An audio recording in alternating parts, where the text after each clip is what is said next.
This is KGW News at noon. It's official. Mayor Ted Wheeler is banning homeless camping near Portland schools. Thanks for joining us here at noon. I'm Drew Carney. The mayor enacted the ban by signing an emergency declaration this morning, less than 2 weeks before the first day of the new school year. The Oregonian was first to report this story yesterday. So the order bans homeless camping within 150 feet of schools and also along designated school walking routes that are identified by the city's Transportation Bureau. In a statement, Mayor Wheeler said kids should not have to walk through trash, tents, biohazards, and needles. Today's emergency declaration expands on what the mayor signed back in February when he banned camping near dangerous roads. There's also a newly released report that shows just how many homeless people in Oregon have died already this year. Releasing this data is now required under a bill passed by legislators last year. So, according to the Oregon Health Authority, the number of homeless deaths in the state this year is 207. 74% are considered deaths of natural causes.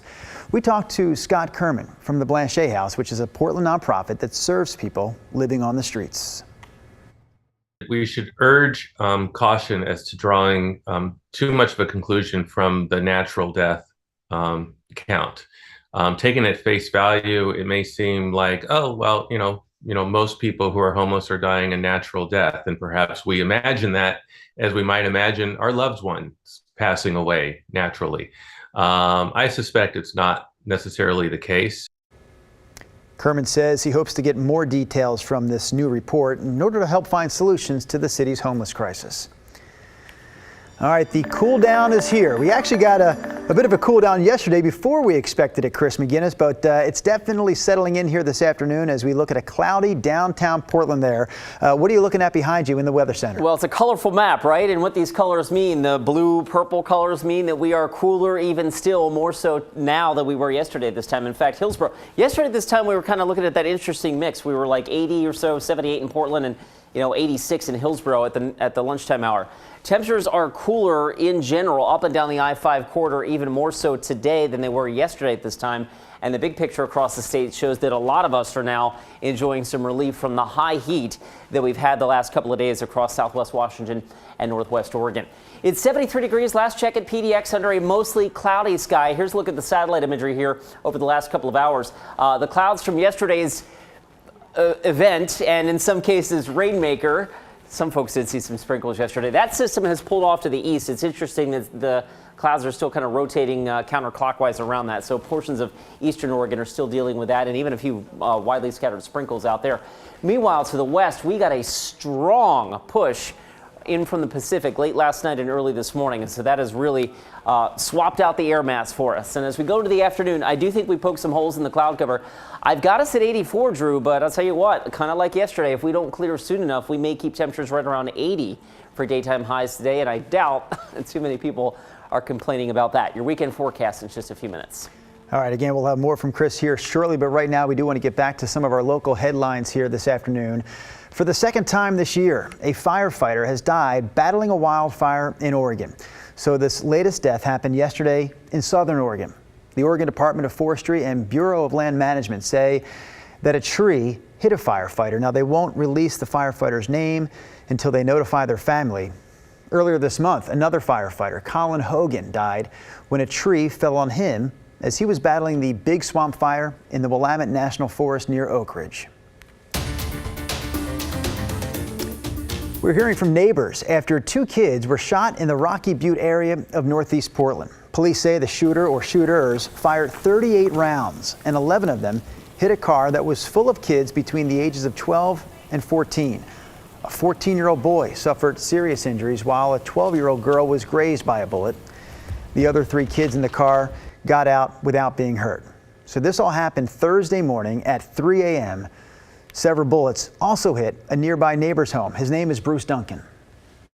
I start work at 3 in the morning, and I was in the kitchen, getting some breakfast or putting together a snack, and I was just walking to the dining room when the shots came off, and it's just like a whole slew of shots all in a second. I immediately hit the floor.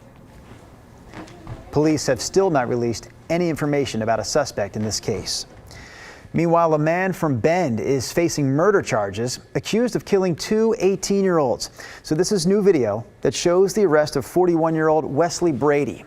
Bend police say that Brady and two teens, Angela Pastorino and Alfredo Hernandez, were doing work for a homeowner on Tuesday. Tuesday night, Brady and the teens were allegedly drinking alcohol when a fight broke out. The homeowner found the bodies in the garage the next day and called police. Neighbors were shocked with what happened.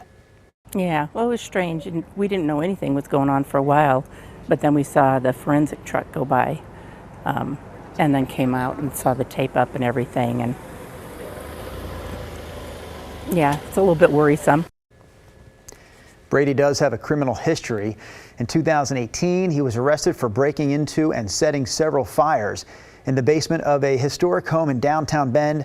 He pleaded guilty in that case. Well, the Oregon State representative who took Christine Drazen's seat when she decided to run for Oregon governor was arrested this week at the Clackamas County Fair. So this is James Heeb. He's accused of disorderly conduct and interfering with an officer.